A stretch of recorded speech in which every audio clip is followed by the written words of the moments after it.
Hai, terima kasih sudah klik video ini. Dan di video kali ini kita akan bahas dari partai FIDE Grand Swiss 2023 di kategori wanita.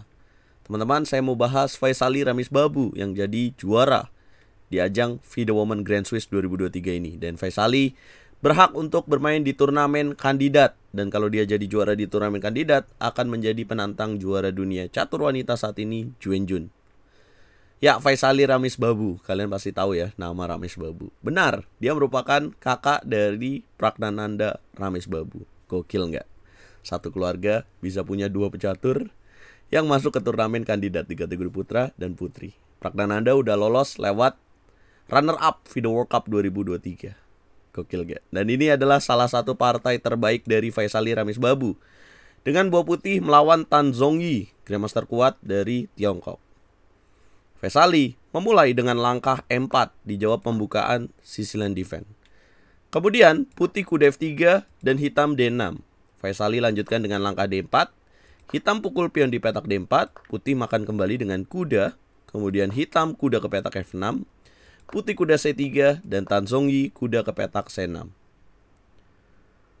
Faisali lanjutkan dengan gajah ke petak G5. Ya, ini merupakan variasi Richter-Rother dari pembukaan Sicilian Defense. Setelah gajah ke petak G5, Tan Zhongyi mainkan langkah gajah ke petak D7. Dan Faisali Ramis Babu melakukan pertukaran dengan cepat pada kuda di petak C6.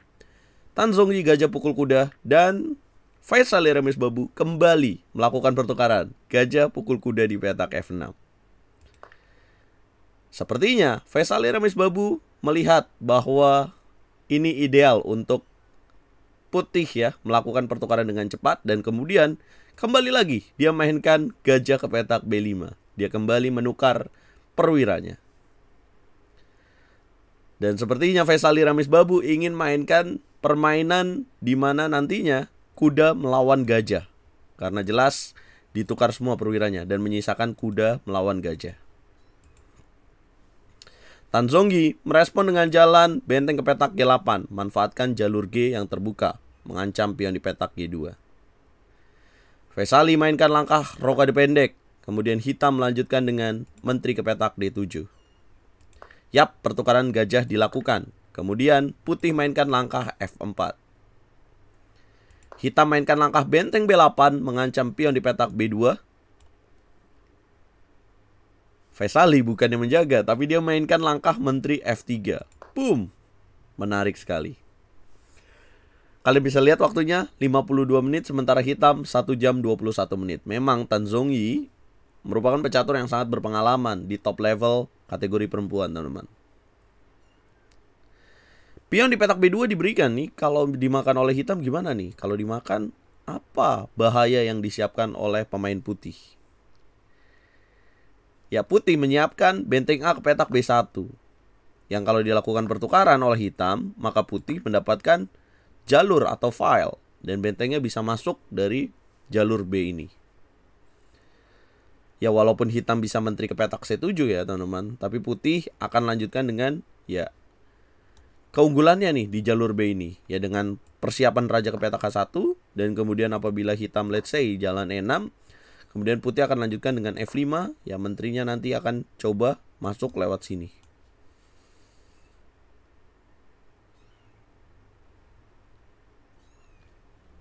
Tan Zhongyi nggak mau ngambil resiko itu. Dan dia mainkan langkah menteri G4. Ide yang cerdik ya. Dia ingin menuju endgame dengan buah hitam. Kemudian putih B3. Tan Zhongyi benteng ke petak B4. Dan kemudian putih benteng A ke petak D1. Hitam mainkan langkah E6. Karena nggak mau ditukar nih menterinya, Faisali akhirnya memindahkan menteri ke petak F2. Ya, dia belum bisa menyerang ke sayap raja. Dia pindahkan mundur ke petak F2, mengancam pion di petak A7. Hitam merespon dengan langkah F5. Putih mainkan A3, mengancam benteng. Benteng hitam mundur ke petak B7 dan putih benteng D3. Bukan hanya sekedar naik, tapi punya tujuan benteng ke petak G3 dan juga bisa idenya menumpuk dua benteng. Tan Zongyi mainkan langkah menarik juga, gajah ke petak E7. Jadi punya ide ancaman, gajah E7. Waduh, gimana nih kalau diancam bukannya kena bentengnya. Tapi Tan Zongyi punya ide yang sangat bagus, yaitu gajah ke petak A4.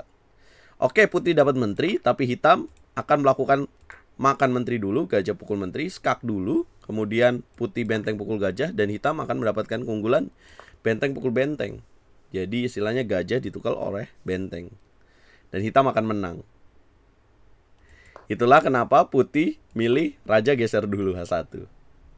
Hitam lanjutkan dengan gajah ke petak A4, putih menteri ke petak D2. Ini kelemahan dari hitam ya, weakness-nya dalam pembukaan Sisilia. Kemudian D5 dimainkan, putih H3, hitam menteri G6, dan putih pukul pion di petak F5. Kemudian hitam menteri pukul di petak F5.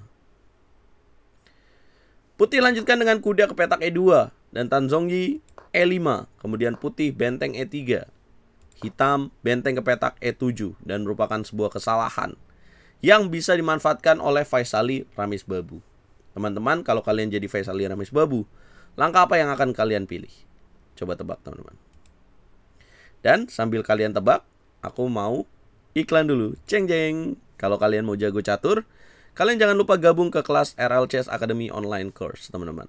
Ya, dari level basic sampai level menengah dan juga sampai level advance. Hanya 1 kali pembayaran, kalian bisa mengikuti 4 kali pertemuan dengan durasi waktu 60-90 menit lewat online. Ya, jadi mau kalian tinggal dimanapun bisa latihan secara online. Banyak benefit yang bisa kalian dapatkan. Salah satunya adalah kalian bisa dapetin beasiswa dari RL Chess untuk bisa bertanding di luar negeri, teman-teman.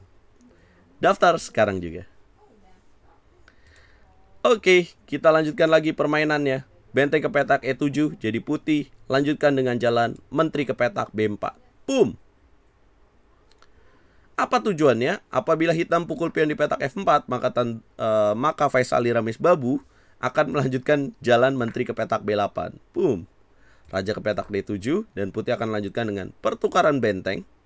Kemudian gajah pukul benteng, dan putih dapatkan benteng di petak G8. Itu idenya. Nah, idenya jadi menteri ke petak B8 dan dapatkan benteng. Tan Zongyi lanjutkan dengan menteri G6, ancam skakmat pada petak G2. Putih lanjutkan dengan G4, kemudian hitam H5 dan putih pukul pion di petak E5. Boom.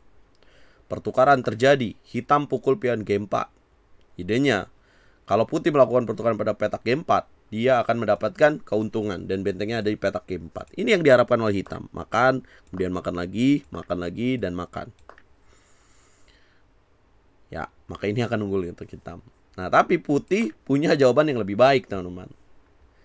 Jadi putih punya jawaban menteri ke petak B8. Boom. Hitam raja D7. Kemudian makan pion petak A7 skak. Hitam raja C8. Putih menteri A8. Raja petak C7. Menteri A7 skak kembali. Raja C8. Skak kembali. Menteri A6. Kemudian raja C7. Kuda ke petak F4 baru dimainkan. Kemudian hitam mainkan langkah menteri H7. Dia tidak berani makan pion di petak C2. Apa yang akan terjadi? Maka putih akan menteri ke petak A7. Apabila raja ke petak D8, putih akan lanjutkan dengan menteri B8 dan dapatkan benteng di petak G8. Jadi hitam lebih pilih menjaga benteng dengan menteri H7. Putih lanjutkan dengan menteri ke petak A7 skak. Yap. Kemudian hitam raja ke petak C8, putih menteri A8, raja D7, menteri B7, raja D8, menteri B8, raja D7, kemudian menteri B7, raja D8, dan akhirnya Faisali Ramiz Babu mengambil pion di petak C6. Ini langkahnya ya sudah hampir masuk ke 40 langkah. Jadi kenapa tadi bolak-balik? Sepertinya Faisali gunakan teknik itu untuk menambah waktu sebentar. Kemudian hitam benteng C7 dan tepat sekali langkah ke-40 menteri makan pion D5 mencapai langkah ke-40. Hitam mainkan langkah raja E8 dan Faisali kemudian melanjutkan dengan menteri ke petak A8. Boom. Gajah tutup, kemudian benteng ke petak D1 mengancam menekan gajah di petak D8. Hitam melanjutkan dengan menteri H4 dan putih boom membuat susunan 2 benteng 1 garis menekan kembali gajah di petak D8. Langkah ke-43, waktunya nambah dan Tan Zongyi menyerah dari Faisali Ramiz Babu. Dan akhirnya Faisali Ramiz Babu dengan kemenangan ini memimpin dengan 8 poin di sisa satu babak dan akhirnya memastikan sisa satu babak udah pasti lolos.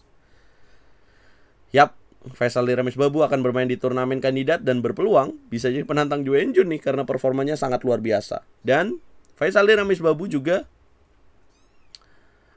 bisa menjadi the next Grandmaster Putra, teman-teman, dari India. Dia WGM muda, sekarang IM, dan sekarang sudah memiliki 3 normal, lengkap ya. Kemudian elo ratingnya bisa menembus 2500. Dia bermain remis melawan pecatur Mongolia di babak terakhir. Kayaknya belum 2500, tapi dia soon saya percaya akan menjadi the next Grandmaster India. Teman-teman, apa komentar kalian buat percaturan India? Dan di kategori putra pemenangnya adalah Vidit Santos Gujarati dengan memiliki 8,5 poin, kemudian diikuti oleh Hikaru Nakamura. Ya, jadi Hikaru akan bermain ya, 2 teratas ini akan bermain. Dan di peringkat wanita, peringkat 2-nya adalah Anna Muzychuk, kemudian Tan Zhongyi peringkat 3. Berikan komentar kalian, jangan lupa bantu video ini berkembang, dan jangan lupa gabung RL Chess Academy. Kita ketemu di live pertandingan berikutnya, teman-teman. Kalau nggak, kita akan mabar. Yap, jangan lupa like, komen, dan subscribe. Gokil. Apotik tutup.